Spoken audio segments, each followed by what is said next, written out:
Saalum réew mi ñoom ñooy gën a jànkonteel loolu boo jëlee Tambacounda Sédhiou Kolda fistule yooyu nga wax daf leen di faral di dal lu baree bari te soxna yooyu ñu ngi koy jëlee ci bu ñu ëmb di imbi ñu ngi koy jëlee également ci teel a maye gi ñu ngi koy jëlee également ci xëy na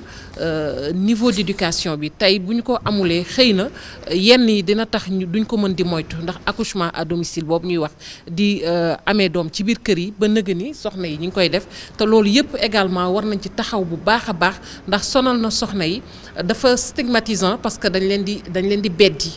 tàmbali ko ci seen i borom kër ak yooyu te loolu Sénégal dafa ne daf ci war a génn d'ici 2030 ndax bu ñu xoolee ci xayma ci gàttal at mu nekk lu toll ci ñeenti téeméeri ci ay soxna dañuy am ay fistule donc tey jot na soxna bu ko amati opération moo la ciy génnee fi mu la dalee ñu équiper kër docteur boobu ba nga xamante ni boo ci jógee ci jàmm nga wasin ci jàmm ñu war la mën a opérer te doo fay dara ndax jusqu'à présent c'est ce qu'on appelle chirurgie yi am rek mooy camp de chirurgie mooy am ay camp de chirurgie la ñuy joxe tout récemment am na bu amoon Tamba ak yooyu mais de Sénégal dafa jëm ci d'ici 2030 fistule bëggatuñu ko am.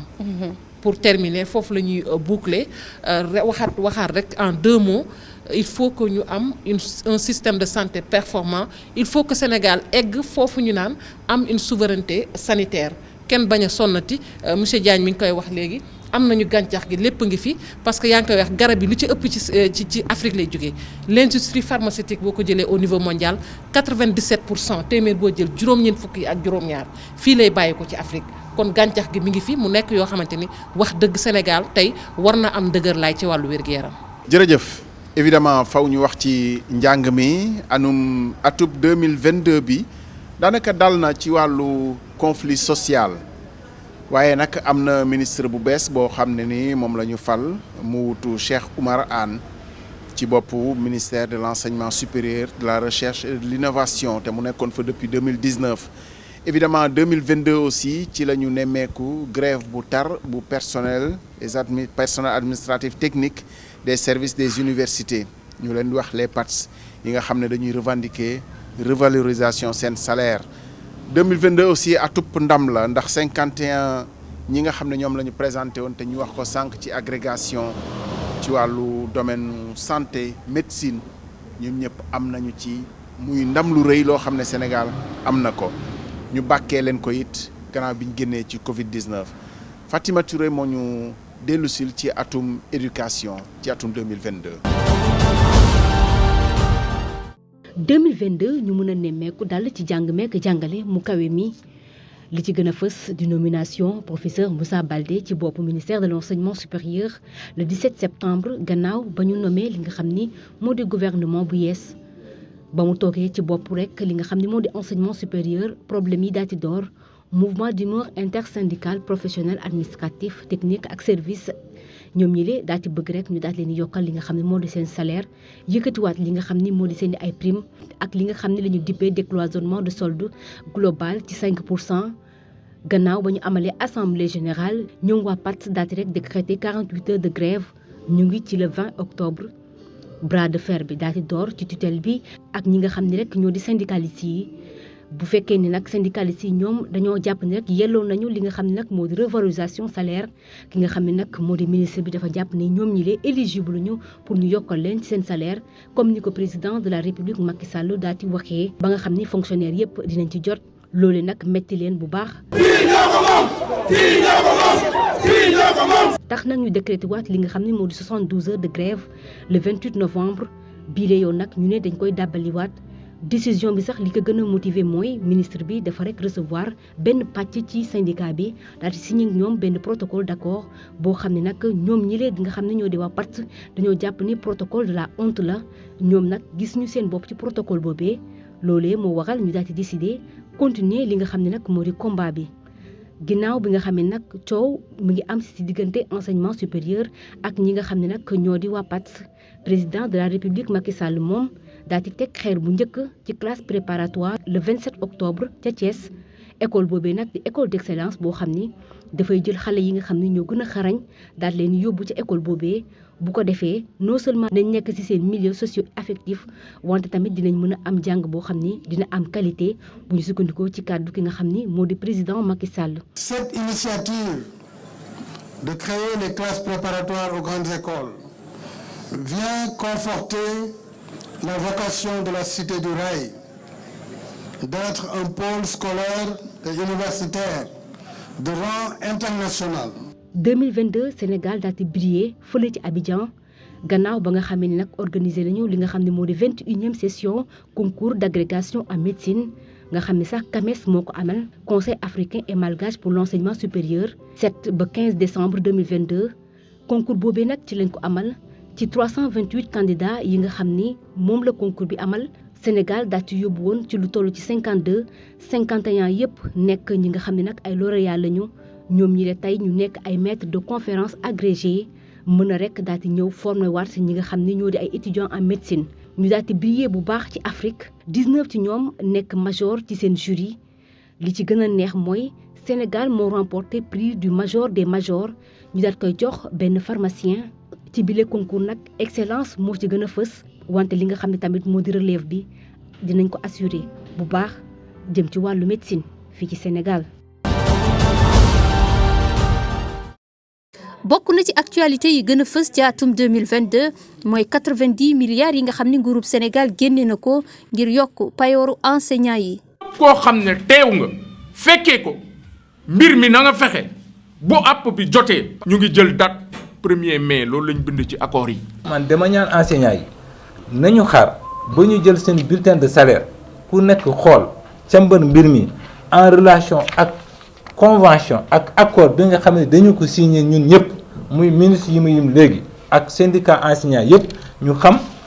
pour ñu xool réellement ban poñ la ñu respecté ak ban poñ la ñu si respecté wu. waaye nag balaa ñu cee jot bëri woon na ay wax. gouvernement yaa ngi fi propos yi suñu si d'accord woon léegi tout de suite la ñuy signé accord pour 69 milliards. bu dafa am question yoo xam ne quand même gouvernement bi def ci revenir parce que point indiciaire bi ci rencontre boobu ñu amoon alxames. yeggoon nañ 10% tey ñu dellu ne 5% la ñu wax. leneen loo xam ni mën nañ ko nemmeeku ci atum 2022 mooy mbir mi nga xam ni waa COSYDEP génne woon nañ ko di fësal ni Sénégal am na manquement ci wàllu jàngalekat lu toll ci 45000. loo xam ne jëm na ci manquement yi am mooy jàngalekat yi manqué ba tax yenn classe yi di fees ba xale ba waajuram di ko obligé jëlee ci école bu yóbbu beneen loolu dafa nekk loo xam dañ ko war a faj. booy wax 45000 enseignants quand même da nga koy documenté da ngay ñëw. parce que bu fekkee da nga choisir le 3 octobre muy jour ouverture jour rentrée enseignant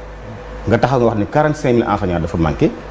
c'est-à-dire da ngay créer confusion. ay changement am na tamit ci yenn boppu syndicat yi jiitu jàngalekat yi lu ci mel ni SAEMS ki nga xam ni moo nekkoon secrétaire général syndicat autonome de l'enseignement moyen secondaire di Sawru Sène moom la ñu remplacé ak kii di El Hadji Malick Youm tusem si tamit kii di Abdoulaye Ndoye daal dinay jox lenge yi kii di Ndongo Sarr ci ministère de l'éducation nationale tamit ay changement jot na faa am ndaxte kii di Mamadou Talla nekkoon ministre de l'éducation nationale moom la ñu remplacé ak kii di Cheikh Oumar Anne moom mi nga xam ni moo nekkoon ministre de l'enseignement supérieur ñu jàpp nag atum 2022 ay poñ yu baax waaye tamit yu bon am na ci njàngale mi waaye ñu jàpp ne ci mbirum njàngale mi fii ci Sénégal ñu ngi ci ut ay pexe ngir gën ko ñoŋal nee nañu ñu ngi xalaat ci naka la ñuy réformer programme yi nga xam ne dañ koy jàngal xale yi maanaam ay programme yu gën a méngoog suñu doxalin ak suñu culture. mu nga kon Ablaye bu ñu jógee ci li nga xamante ne moom mooy éducation dañuy jàll ci domaine économie di wàllum koom année 2022 nag nekk benn année boo xamante ne lii di guerre ba lay fële ca Ukraine diggante Ukraine bokk ak Russie mën nañu wax ne moom moo marqué année bi am ci ay jeexital yu am solo ci ay domaine yu bëri domaine bi mu ci gën a am ay jeexital nag mooy ci domaine u koom guerre boo xamante ne tey tax na àddina wërngal këpp di traversé benn crise économique Sénégal tamit di ko dund ñu nemmeeku ne denrée yu bëri de grande consommation yi nga xamante ne moom la population yi di gën a yittewoo dañ ci nemmeeku ay hausse ay inflation ay yokk-yokk gëstu bi nag ñu daal di ci ñëw ak ki nga xamante ne moom mooy Babacar Diouf. ñaar fukki fan ak ñeent ci weeru février ci atum 2022 di bés bu am solo ci taarixu économie àdduna bi ci boobule bés la Russie dugg biir Ukraine tàmbali fa xeex àdduna bi yépp ñaawlu doxalinu Vladimir Poutine mi nga xam ne moom moo dugg ci réewu jàmbur commencé faa indi jaxi jaaxa loolu nag am jeexital bu am solo ci économie àdduna bi yépp lépp loo xam ne nii dañ ko doon jéggaani ca Russie mu daan pétrole gaz charbon blé engrais ak lépp lu jëm ci wàllu usine commencé jafe ci àdduna bi yépp seen njëg commencé di yokk ci marché yépp le 12 mars 2022 ca Dakar Medina Gounass président Macky Sall yëkkati kàddu ne guerre bi nga xam ne moo tàmbali Ukraine de dina am njeexital lu bon a bon ci économie Sénégal bi nga xamante ni lu bëri da koy jéggaani ca Russie wala Ukraine ci biir Sénégal guerre boobu commencé di wone njeexital lu bon li nga xam ne moom la fi am ndaxte lépp loo xam ne ni ñu ngi ko fi doon jaay yokku na mu jëm ci li ñuy lekk ba sax ca la nga xam ne moom la ñuy tabaxee mu jëm ci fer bi ci biir dëkk bi foo tollu nit ñaa ngi jooy di jàmbat ndax njëg gu seer gi nga xam ne moo nekk ci marché bi ci discours 3 avril 2022 président Macky Sall ne jël nay dogal wàññi lépp loo xam ne jëm na ci njëgu ceeb bi dëwlin ak suukar yokk tamit subvention bi nga xam ne jagleel na ko yooyu la njëkk wante beneen mesure boo xam ne nii woo na ci sénégalais yi mooy ñu fexe def lépp lu nu mën pour gën a yokk li nga xam ne mooy tukkee ci mbéy mi ci càmm gi ak ci napp gi mu di mesure yoo xam ne nii seen njeexital bëriwut solo ci li nga xam ne mooy njënd ak njaay mi ci marché yi nga xam ne moo nekk ci réew mi commerçant yi wéy di jàpp fanu jàppoon ndaxte ñoom de dañu ne mënuñu di jënd di jaay di perte dund gi di gën a cher askan wi di gën a lott ci mën a yor seen bopp président de la république woote le 26 septembre 2022 benn conseil présidentiel élargi boo xam ne ni daf ci woo ñëpp ñi nga xam ne dañu yëngu ci njënd ak njaay pour ñu mën a xool lan la ñuy def ba mën a dékku jeexitalu guerre Ukraine bi ci sunu économie ca cappaandaw la fukki mesure ak juróom-ñaar lañu teg lépp rek jëm ci wàññi dund bi wàññi li ñuy tabaxee wàññi tamit li nga xam ne mooy lojaas bi conseil boobu lañu waxee ne dinañ recruter lu toll ci junniy ndaw yoo xam ne ay volontaire lañ pour dugal leen ci marché yi ñu mën di contrôler prix yi nga xam ne ñoom lañ fiy appliquer wante de ba fii dund gi dafa cher ci Sénégal. aywa ñu jàll nag ci li nga xamante ne moom mooy environnement nag ku ko wax rek yaa ngi wax ci li nga xam ne moom mooy alam bi. évidemment environnement amul lu ñuy wax te bokk ci atum 2022 ci la àdduna bi yëpp daje ca Égypte ca Sharm el Cheikh ci COP 27 di ndaje moo xam ne nii réew yu néew doole yi fàttali nañu réew yu am doole yi seen diggé ñu defoon pour jàppale leen nu ñuy fàggandikoo ba xëy na changement climatique du leen gën a lor am na nag yaakaar bu ca juddu ndax dige yoo xam ne réew yu am doole yi ci kuréelu mbootaay xeet yi defati nañu ko pour wax ni danañ ci jàppale réew yu néew doole yi ñu gëstuwaat ko ak Ndeye Mati Dieng. juróom benni fan jàpp fukki fan ak juróom-ñett ci weeru novembre bi la ñu génn la ñu jàppoon COP 27 bi waaye fukki fan ak juróom-ñeent jàpp ñaar fukki fan ci weeru novembre la mujjee jeex mu amee woon ca Égypte Sharm el Cheikh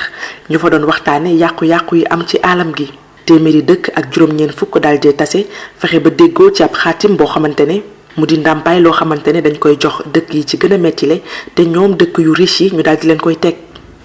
ñu dippee ko ci tubaab fonds dédié aux pertes et dommages ci moomee mbir déggoo am na ci waaye lu jëm ci wàllub énergie fossile amul benn jéego buñ ci teg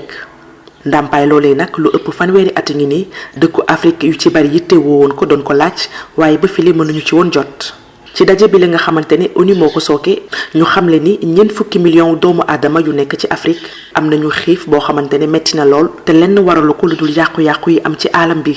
ñu daal di gis ne sax ay dëkk yu ci bari koppar yu ci mel ni États-Unis jot nañu daal di génne juróom-benni téeméeri milliards loolee nag diggante 2020 jàpp 2025 dëkk bu ci mel ni Danemark daal di dëggalaat fukki million ak ñett yi mu waxoon ne da koy joxe ci noonee kon Irlande Nouvelle-Zélande ak Canada ku ci nekk ci ñoom war a joxe fukk ak ñaar ak juróom-ñaari million ci seen koppar Mozambique bi nga xamante ne at yi la ñu weesu yàqu-yàqu yu bari amoon na fa ndax taw yu metti dina rek daal di jot téeméeri million ak juróom-ñaar fukk ci dëkk bi la di Allemagne ci noonee kon Belgique war ko jox ñaari million ak genn wàll ci seen koppar ba tey wàllum ndàmpaay yi ñuy jagleel dëkk yi gën a sonn Autriche ne dina joxe juróom fukki million de dollars ci noonee kon Écosse daal di yokk juróomi million ci ñaari million livres sterling yi ma waxoon ne dina ko joxe. ci daje boobee am ñu ci jàpp ne ndàmpaay loolee dañoo war a jiital rek dëkk yi nga xamante ne ñoo gën a sonn maanaam ñi gën a lompañ buñ ca paree daal di jëm ci ñi nga xamante ne ñu ngi nekk ci yoonu suqaliku ki nga xamante ne moo jiite Union africaine nekk itam njiitub réewub Sénégal ju Macky Sall moom daal di gis ne dëkk yi nga xamante ne ñoom ñoo waral yàqu-yàqu yi la yépp jot nañu daal di sàmm seen kàddu daal di jox dëkk yi ko yelloo seen ndàmpaay. Il faut agir. évidemment tàmmuñu ko ci wàllu environnement waaye nag coow juddu na ci coow lu rëy muy matériel boo xam ne enquête wane na ni ministère de l'environnement moo commandé woon ay armement ñu bëri yaakaar ni xëy na dafa am lu ko lal ba tax coow lu bëri juddu ci marché wu 45 milliards ci document bu ñu estampillé secret défense ne warul woon a feeñ enquête consortium journaliste siiwal ko mu jur fi coow lu rëy ba fi mu toll nii sax ñu ngi ci ñu dellu soit ci ak Dissa Prera.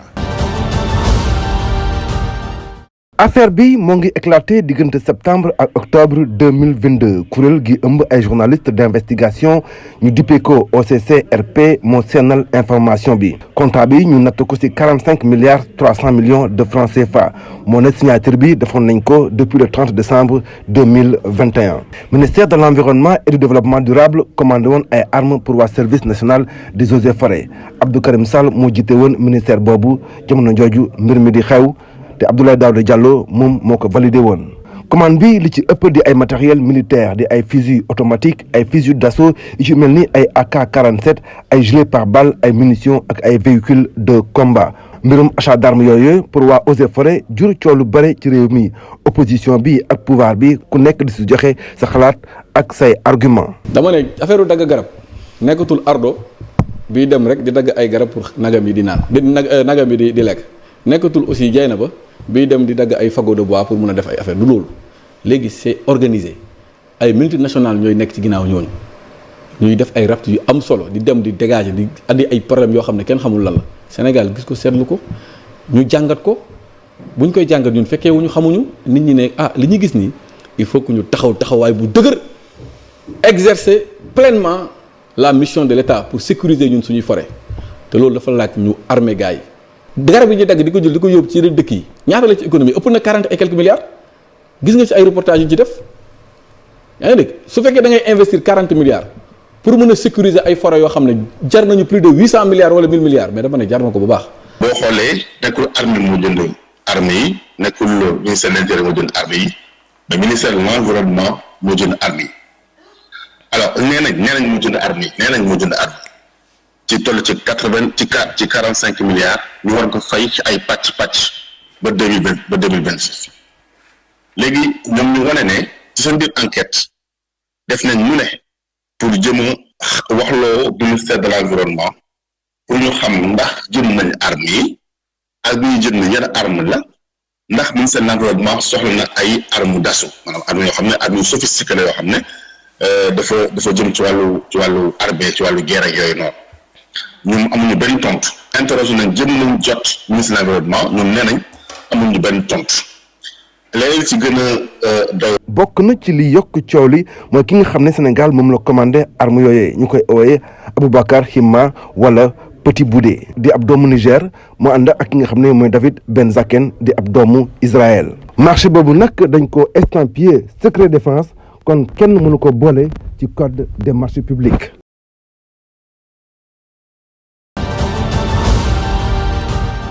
ñu daal di jàll nag ci li nga xamante ne mooy rubrique bi ñu jagleel aada ak cosaan ñu nemmeeku ni ci 2022 nag malgré période Covid bi malgré Covid-19 bi dafa mel ni artistes sénégalais yi acteurs culturels yi nag yënguti nañ ci bu baax a baax en 2022 leneen lu ñu mën a jàpp mooy taxawaayu bi état bi am ci jàppale secteur culturel bi gannaaw bu ñu leen joxee ay financement gëstu bi ñu ànd ci équipe bu Diouf. Au début et la fin du développement. bu ñuy wax ci wàllu cosaan ak aada bokk na ci li ci gën a fës coppite bi ñu nameeku foofee ca ministère ba Abdoulaye Diop bi nga xamante ne moo jox lenge yi Aliou Sow ministère bi tamit soppi dénomination ñu koy woowee léegi ministère de la culture et du patrimoine historique atum ren ji tamit am na leneen lu ñu mën a jàpp budget bi nga xamante ne ñu ngi koy xayma ci lu tollu ci fukki milliards ak juróom-ñeent yu toftal juróomi téeméeri million ak juróom-ñett fukk ak lu tegal loolu rek ñu fas ko yéene teg ci table bi ngir wéyal lépp lu aju ci wàllu politique culturelle fii ci Sénégal loolee ñu gis ne lu am solo la ndax jamono ji bokk na ci li nga xamante ne dafay may réew yi rawatina kilifa yi nga xamante ne ñoo yëngu ci lépp lu jege wàllu emploi ñu mën a sukkandiku ci li ni mel ngir fexe ba cosaan ak aada mën a dund waaye tamit ñi ci yëngu mën ci gis seen bopp ci loolee gis nañ ne am na lu bëri loo xamante ne jot nañ ko nemmeeku fii ci réew mi mu aju ci wàllu création production ak diffusion culturelle ci loolee ni nga xamante ne noonu la ñuy saytoo ak gën a mandargaal lépp lu aju ci suñu moomeel te suñu maam yi bàyyi woon ko fii ñu gis ne nag am na lu bëri loo xamante ne da ciy am yenn saye jafe-jafe waaye terewul boobaak léegi nag am na ci projet ki programme yoo xamante ne jot nañ ko lal ngir fexe ba lépp loo xamante ne moo wekk ci woowule fan ñu taxawal ko bu baax a baax ñi nga xamante ne ñoo yëngu ci wàllu cosaan ak aada am na lu bëri loo xamante ne ñu ngi ko doon sàkku ci kilifa yi bokk na suqaliwaat lépp lu aju ci wàllu théâtre universitaire taxawal ab prix boo xamante ne dañ ciy sargal artistes yi ci gën a ràññeeku doole laat centre culturel régionaux yi fexe tamit bi ñu am jumtuwaay yi war ngir mission bi ñu leen sas ñu mën ci taxaw ci loolee nag agenda culturel am nay événement yu am solo ñu ngi doon sàkku tamit ñu gën ko dooleel bokk na ci la daan xew Goudiri le Grand Juju festival bu Kolda festival Abéné bu Thionck-Essyl ak bu Kafountine ñu taxaw tamit ci lépp lu aju ci mémorial musée de Joola bañ a fàtte tamit mémorial de Gorée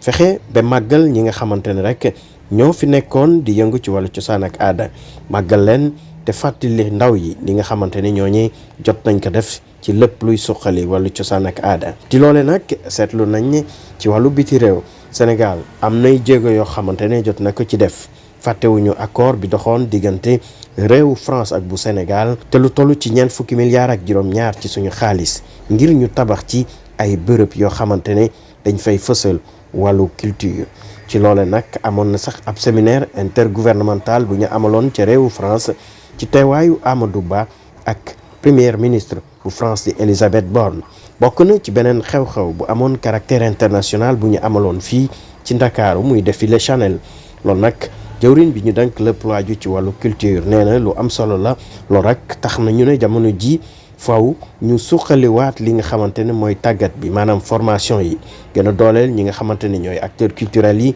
may leen tamit li nga xamante ne mooy seeni projet programme ñu mën ko amal ni mu waree loolu bu jotee antu lépp lu aju ci li nga xamante ne mooy politique culturelle ak nees def ngir mu gën a ñoŋ bokk na ci li nga xamante ne mën na am solo ci lépp luy dugal koom ci réew mi.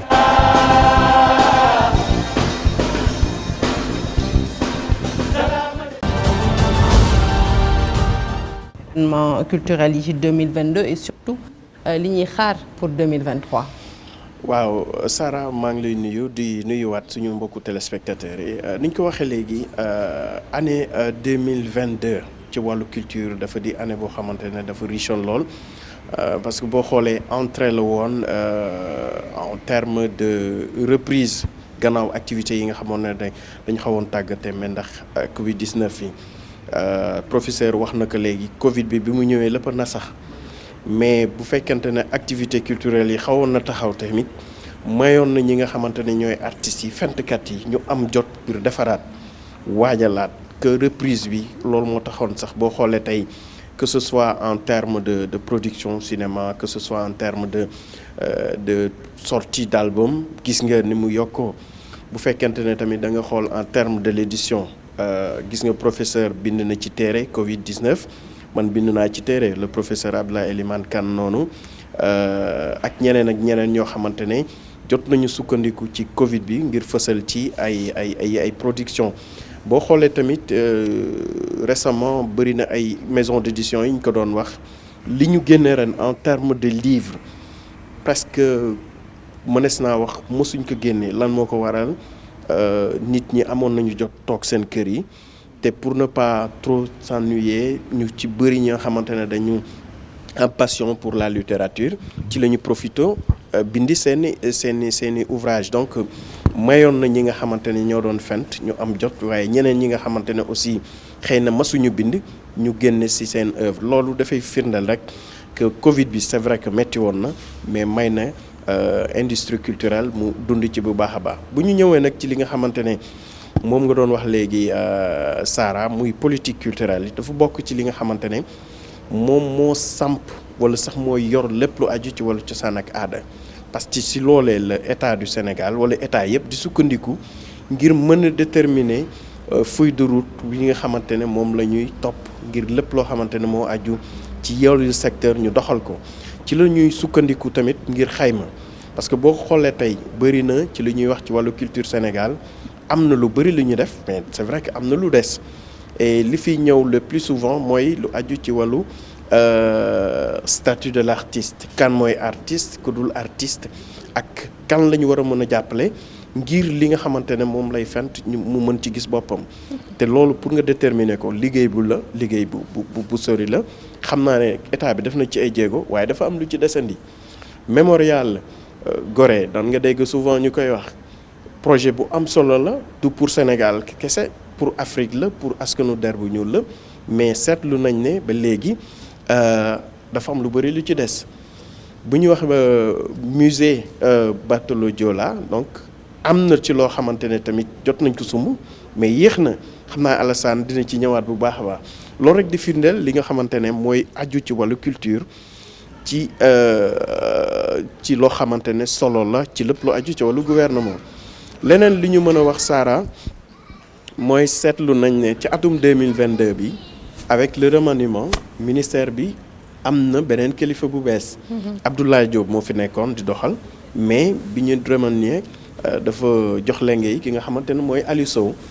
Sow di acteur culturel parce que quoi que l'on puisse dire c'est un écrivain qui est reconnu professeur d'université la donc il est dans son élément comme on dit donc commencé na doxal gis nañ jéego yi ñu teg loolu bu weesoo nag gis nañ ay festival yu bëri yoo xamante ne dundaat nañu te toogoon nañ ay jamono kenn déggatu leen donc boo xoolee aussi sur la scène internationale le défilé de Chanel yaa ngi gis keroog kilifa yi di ko rafetlu parce que bu ñëwee Sénégal dafa am en terme d'image mais d'opportunité yoo xam ne da koy indil acteurs culturels yi ak taxawaay bi nga xam ne waa cinéma ñu koy am sur la scène internationale gis nañ FESPACO taxawaay bu rafet lañ fa am gis nañ tamit en terme de production film yi ñu ngi dem fépp ci festival yi am Carthage fii ci Sénégal aussi bërki demb rek ñoo nekkoon cinéma Pathé ngir fekkee la diffusion bi nga xamante ne mooy Le Tirailleur di film franco-sénégalais boobu laa ko mën a tuddee parce que film bu am solo la buy ñëwaat itam ci lépp loo xamante ne mooy cosaan ak aada wala sax jaar-jaaru tirailleurs yi donc loolu de firndeel rek taxawaay bi nga xamante ne acteurs culturels yi am na ko ñu laaj nag gën leen taxawu mooy culture urbaine gis nañ temps yi coow li bëri na mais dafa di secteur boo xam ne pourvoyeur d'emploi la donc yaakaar naa kilifa yi bu ñu ci sukkandikoo rek ak cinéma bi donc xale yi nga xamante ne amuñu woon xëy na ci lu ñu jàpp mën nañ sukkandiku si lu ne mel ngir am ci lu ñuy yëngu soxna Sara taxawaay boobu dañ ci daal di interpeller ki nga xamante ne moom mooy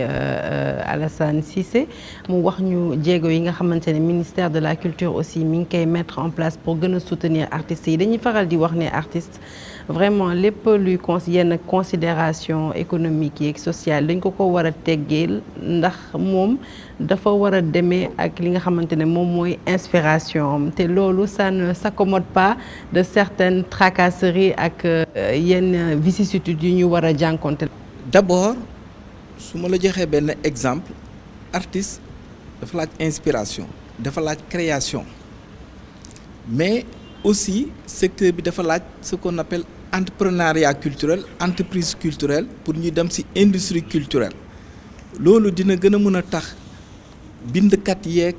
waykat yeeg fecckat yi di am jot pour gën a mën a xarañal seen fent yi ci wàll bu nekk et beneen bi taxawaay bi am na solo ndaxte wax na ko rappeurs yi am na fonds boo xam ne fonds des cultures urbaines la léegi def nañ ko sax fonds des cultures urbaines et des industries créatives fonds bi 300 millions la woon après mu ñëw ci 600 millions ci 25 décembre président de la république bi mu recevoir rappeurs yi def na ko léegi 1 milliard ça c'est important bindkat yi ak éditeurs yi am nañu fonds bu ñuy wax fonds d'aide à l'édition boobu nekk na ci 700 millions am na beneen fonds boo xam ne le FOPICA fonds d'appui à l'industrie cinématographique mais boobu nekk na ci 2 milliards et loolu tax na beaucoup de séries beaucoup de production filmique bénéficié wu nañu pour que création filmique yi gën a am solo et surtout ren am na benn film buy waaj bu am solo bu tudd Thierno Souleymane Baal 1776 la révolution Torodo film boobu moo sow moo koy def mais dafa am solo parce que la révolution Torodo de 1776 est un modèle de bonne gouvernance est un modèle de bonne gouvernance ça veut dire que ici en Afrique en 1776 il y a eu un modèle de bonne gouvernance qui doit nous inspirer davantage balaa ñoo jéggee ni ay bitim réew ay occidentaux ñu naan ñu bonne gouvernance fii Afrique amoon na c'est comme sur la question des droits humains ici en Afrique en 1236 il y avait la charte de Kouroukanfouga charte du Mandé 1236 et charte boobu mais danaan protéger jigéen ñi protéger ndaw ñi protéger environnement yi yéen nga wax sànq si environnement en 1236 c'était la charte de Kouroukanfouga donc protéger la vie humaine c'est-à-dire droit de l'homme yi ñu wax léegi nii en 1236 la charte de Kouroukanfouga sur 47 clauses tënk nañu ko ak Soundiata Keita en 1236 si charte boobu la am ce qu'on appelle le mécanisme endogène de prévention de conflits de régulation sociale et de vivre ensemble muy la parenté à plaisanterie bi nga xam ne bokk na ci mécanisme de patrimoine immatériel yi nga xam ne gën a téye sax Sénégal muy kal bi loolu dafa am solo dégg ngeen sànq Djibi Diakhaté ak Ablaye Cissé mais loolu dafa téye Sénégal donc loolu tamit am na professeur Diallo Falémé mi ngi siy def ay conférences pour ndaw ñi xam ko la jeunesse africaine xam ko te loolu day tax ndaw ñi décomplexé donc les droits humains du bitim réew la jóge donc cette charte de Kouroukanfouga elle est antérieure à la révolution française de 1789 elle est à l'intérieur à la déclaration universelle des droits de l'homme le 10 décembre 1948 parce que cette charte est de 1236 ici en Afrique loolu dafa am solo maintenant si li nga gën a laaj donc loolu mi ngi am ay film mi ngi am ay téere loolu laaj na ñu koy tasaare xale yi di si jàng ñi ni gën a xam seen bopp parce que Afrique dafa am sànq Fatou Kiné Deme wax na ko ak professeur Souleye Assou Diagne mais sur la capacité de résilience de l'Afrique face à cette pandémie parce que il faut que ñu wax que ni c'est la première fois que ça arrive à l'humanité à l'époque c'était parfois des épidémies c'était des zones mais dëkk àdduna bi yëpp moo ndërmeerlu avion dawatul dara dawatul lépp taxaw donc pandémie bi laal réew yëpp bàyyiwul benn ba Corée du Nord laal na ko bàyyiwul benn mais ñëpp effectivement doon wax Afrique day ndërmeerlu mais l'Afrique a montré sa capacité de résilience et de résistance ça veut dire quoi jàngat bu mu ci am wax ngeen ko sànq mooy mais Afrique bi loolu amee muy Union africaine muy CEDEAO muy UMOA muy CEMAC en Afrique du centre ak en Afrique du Nord mais dañoo war a gën a développer ce qu'on appelle le développement intra-commerce de l'Afrique ah oui loolu dafa war a gën a fédérer accélérer les États-Unis d'Afrique pour Afrique jéem a autonome si wàllu wu nekk si wàllu koom-koom si wàllu lekk si wàllu lu nekk ba nga xam ne manioc bi mun na jóge fii di dem Rwanda moo gën ñuy consommer ceeb yu jóge bitim réew donc loolu jàngat la mais si li nga ma gën a laaj aussi donc am na ay fonds yoo xam ne dañ koy jagleel créateurs yi mais quand on est artiste aussi on doit être aussi un entrepreneur culturel c'est-à-dire da nga war a am saf am structure la structuration parce que si on dit que la culture l'art doit nourrir son homme mais ça doit être structuré et que loolu aussi artistes yi ñu ngi si góorgóorlu ñoom Kalidou Kassé ils ont créé un centre d'art mu nekk benn unité de production de commercialisation d'œuvres d'art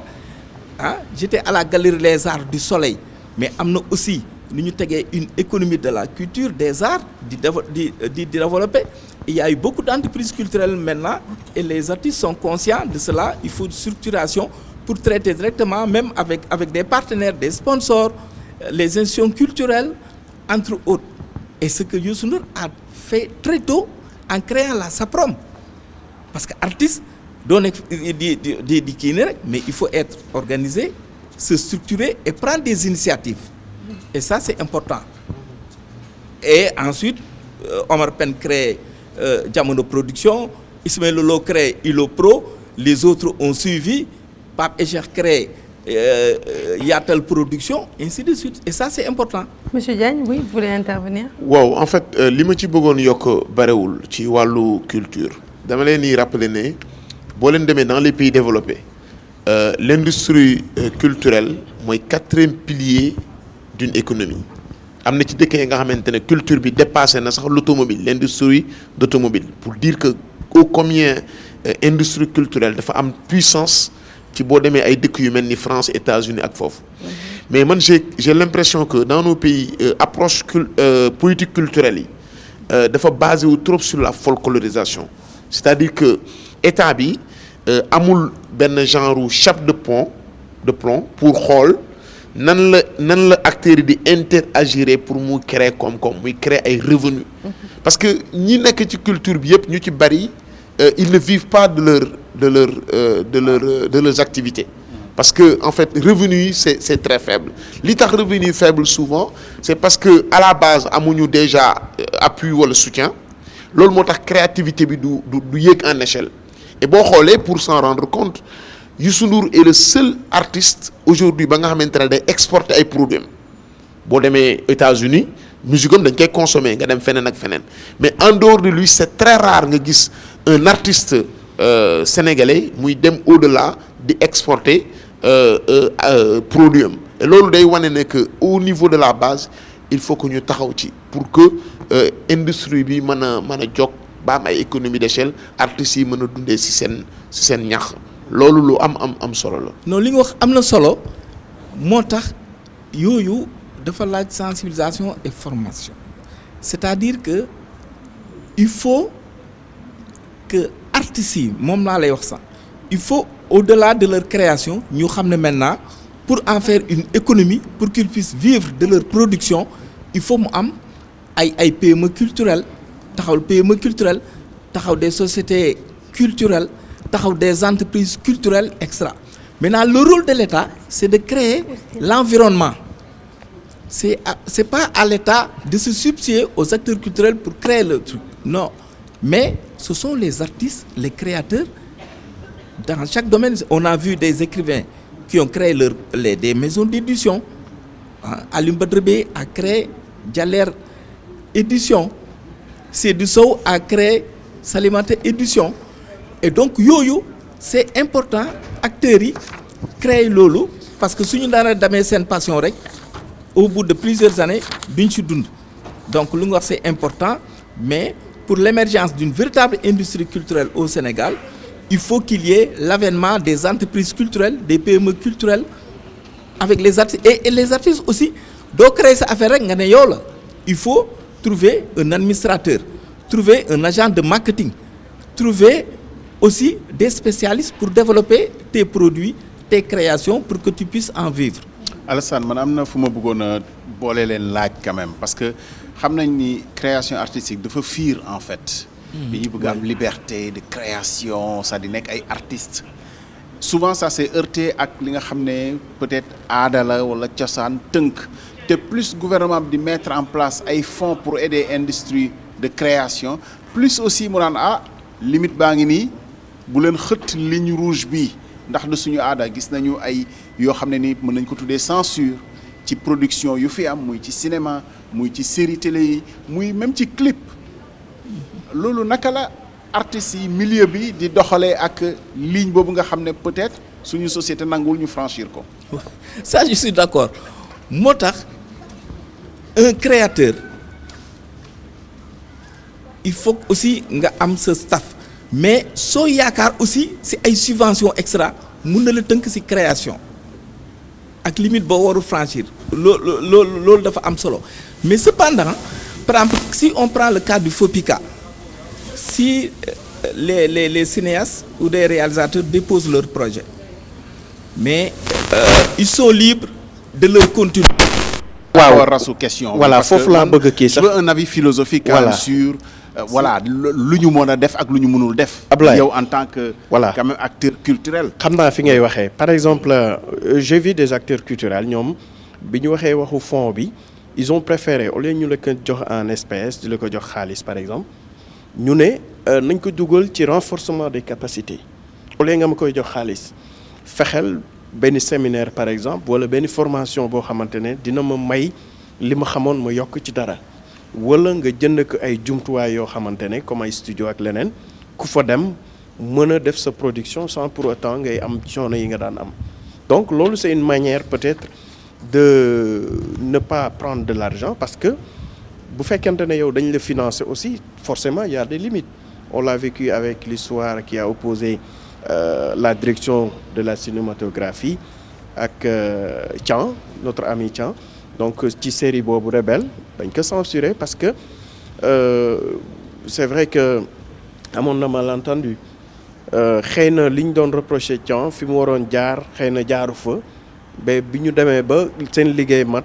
jour bi ñu woowee presse bi pour présenter leen li nga xamante ne moo seen liggéey fa lañ leen fekk ne leen du mën a nekk en sus de cela amoon na benn mise en demeure boo xamante ne jotoon nañ leen ko jox donc muy problématique boo xamante ne souvent. Ibou je pense que bu ñu pointé wul affaire bi aussi on ne règle pas le problème. waaw du fi ñu waroon jaaruñu fa. En réalité c'est le contenu qui posait problème. oui parce que tamit. donc du procédure kese fi ñu waroon jaar. waaw mais contenu bi procédure bi loolu laa bëgg a xam. est-ce que milieu culturel bi nangu na léeg-léeg ñu tënk leen ci war la nga ne fi war a waroo leen def lii. waaw c'est ce débat philosophique xam nga aussi lépp loo xamante la production audiovisuelle la preuve tey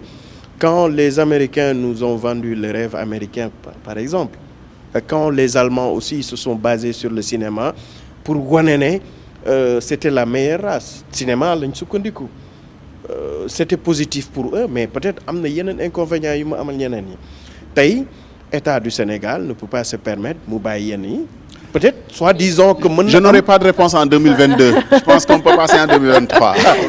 non c'est que des fois je pense que parfois c'est un peu sensible aussi. non je pense que je suis d'avis que c'est très sensible mais je peux comprendre aussi Abdoulaye dans son souci de ne pas vraiment censurer aussi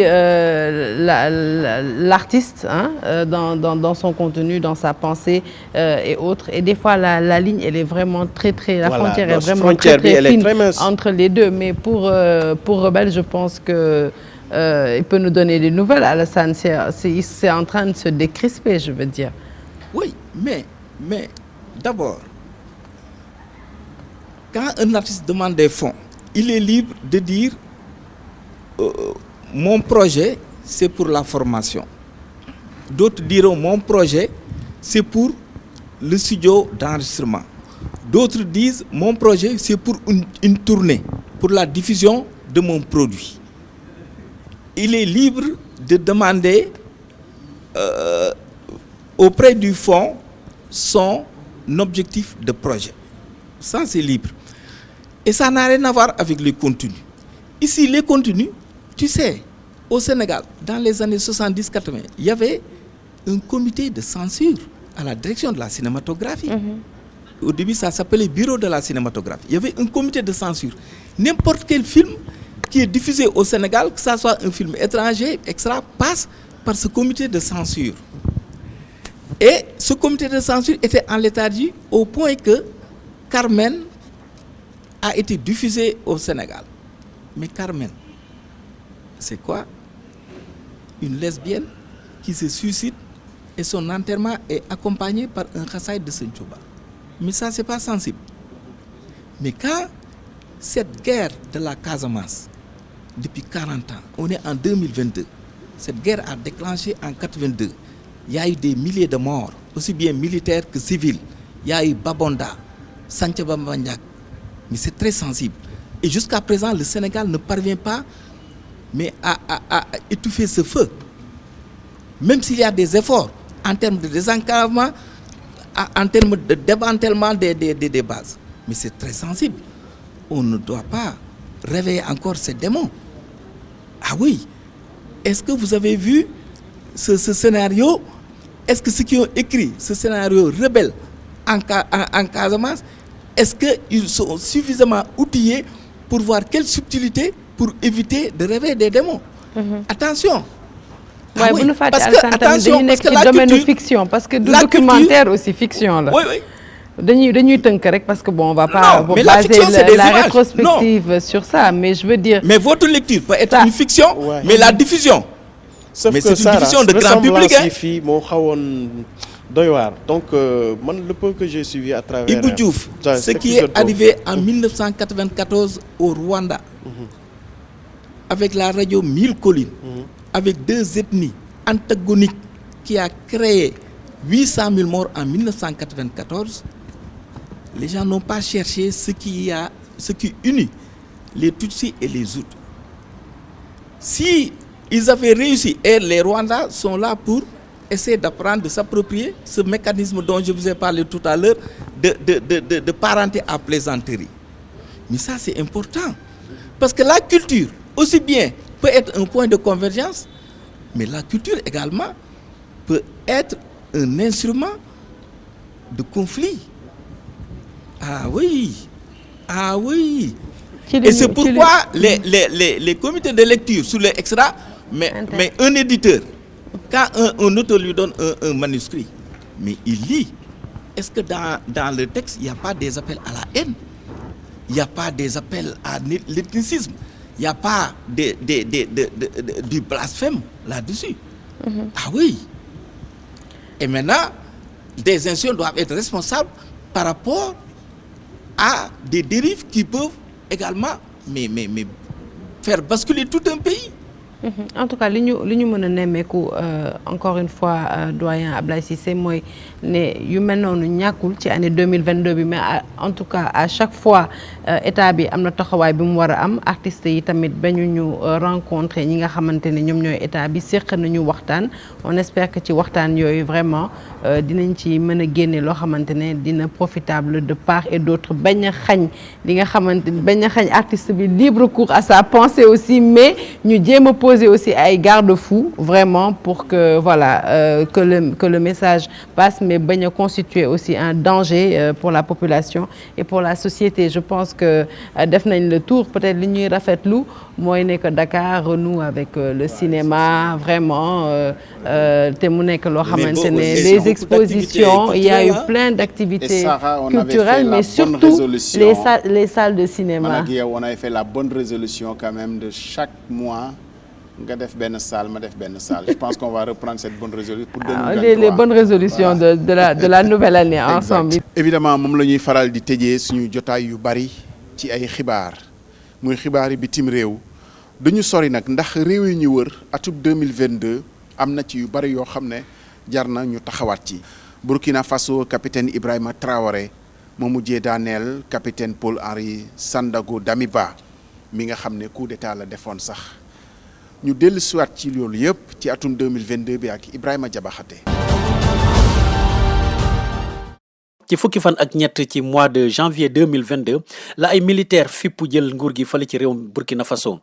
ñi daal di dàq ci bopp réew mi kii di président Roch Marc Christian Kaboré ki njiitee junte bi di lieutenant colonel Paul-Henri Sandaogo Damiba falu président par intérim waaye nguuram bi yàggul lool ndaxte ci 30 septembre 2022 ay militaire fippuwaat ci deuxième coup d'état ci atum 2022 jëlaat nguur gi teg ko ci loxo ci kii di capitaine Ibrahima Traoré ci ëllëg si ay manifestants song ambassade de France bu nekk ci biir capitale Ouagadougou ndaxte njort nañu ne moo hébergé Damiba. France tamit ci tontu am yëkkati kàddoom jamale ko ci mercenaire Wagner yi muy tuumal massacre bu amoon ci Moura te ñu ràññi ci ñetti téeméer civil yi ñàkk seen bakkan. manifestation yooyu law nañu ci biir région sahélienne rawate nag ci réewum Mali fi nga xam ne junte bi tuumal na armée française ci yëngu-yëngu yu bëri yi nekk ci biir Afrique de l'Ouest moo waral sax ñu dàq armée française ci biir réewum Mali. ci 10 juillet atum 2022 juróom-ñeent soldats yi bàyyee ko Côte d'Ivoire wutali Mali pour jàppale ONU mujj ñu yegg ndaxte dañ leen teg loxo ci aéroport Bamako nguur Mali bi di leen accuser nekk ay mercenaires ñett ci soldats yooyu dañ leen mujjee bàyyi donte sax am na ay dialogue yu bëri yi nekk ci diggante ñaari réew yi. ci utum kaaraange googu la kii di njiit Union africaine Macky Sall amaloon tukki nemmeeku fale ci réewum Mali ginnaaw biñ ko jabalee lëngéey ci bopp Union africaine bi fas yéene na gën a am taxawaay ci jàmm ji ak jàppalante ci diggante réew yi Afrique. fukki weer ak juróom ginnaaw coup d'état bu amul fale ci Guinée Conakry bëkkii di lieutenant colonel Mamadi Doumbouya jël nguur gi procès massacre bu 28 septembre 2029 mu ngi gën di wéy li ñu tuumal accusé yi ci procès boobu te ñu ràññi ci ancien chef militaire Moussa Dadis Camara mooy crime contre l'humanité te tamit nekk à l'origine massacre bi waral ba 150 nit ñàkk seen bakkan ci meeting bu opposition amaloon ci stade bu Conakry ci atum 2009. waaw mu ngoog donc ñu amoon nag mbégte nekkoon fii ak yéen ci li nga xamante ne moom mooy rétrospective année 2022 Ablaye Cissé moom fi mu nekk nii. année 2022 bi dafa. mi ngi gàttandu année 2023 bi il y est déjà mais ñu jaajëfal ñi nga xamante ne ñoom ñoo fi jaar nekkoon suñuy ay invités tout au long de cette émission Amadou Kana Diop Morick Soudieck John chef de desk yi aussi ñoom Cheikh Tidiane Diaw Koulim da ngay juum dinañ leen jàll seen tour si jamais générique yi may nuyu ñi nga xamante ne ñoom ñoo fi mujjee muy Alassane Cissé ak Souleymane Astou Diagne économiste donc de renom. Merci à vous, merci à Fatou Kiné Deme et à Ibou Diouf qui sont restés avec nous jusqu'à la fin de cette émission. Ablaye Cissé moom daanaka fi mu nekk ni doyal na sëkk mi ngi sànni ay feuillam. Un beau présage pour la nouvelle année à venir. Ma bàyyi la rek nga wax un mot. sant rek et puis yàlla nañu yàlla dugal ci 2023 bi ci jàmm. mu dàq lool 2022. micro 2023 micro. Bon balaa loolu dañuy quand même remercier ñi nga xamante ne très sérieusement ñooy ñi bàyyeekoo ci rédaction télévision Futur Média te liggéey ci li nga xamante ne moom mooy rétrospective yi journalistes yi Koulim Dioum mais ñoom ñëpp takku donc vraiment mobilisé wu comme niñ koy defee chaque année pour vous offrir donc ces rétrospectives là bu loolu weesoo tamit ñu jaajëfal ñi nga xam ne ils sont derrière les machines c'est les monteurs qui ont eu aussi qui ont dû passer des fois des nuits pour monter justement seen rétro ñuy njukkal bi ñu koy teg ci loxo ki nga xamante ne moom mooy seen chef di Chimère Diouf mu jottali leen ko ñoom ñëpp ak képp koo xam ne tey rek jàpp nga aussi ci liggéey bi di ñaan at bi jeex ci jàmm ak salaam di déwénati ñëpp ñi nga xamante ne ñu ngi ñuy seetaan di ñaan yàlla defal ñu jàmm ak salaam ci 2023 mi nga xam ne moom la ñuy dëtmal évidemment on a une pensée et ce sera vraiment notre dernier mot pour tous ceux qui nous ont quittés pendant cette année ñuy wax yal na leen yàlla yërëm te xare leen aljana ñu bàyyi leen retrouver leen ñu daal di fay yemale rétrospective bi di leen wax dëwënati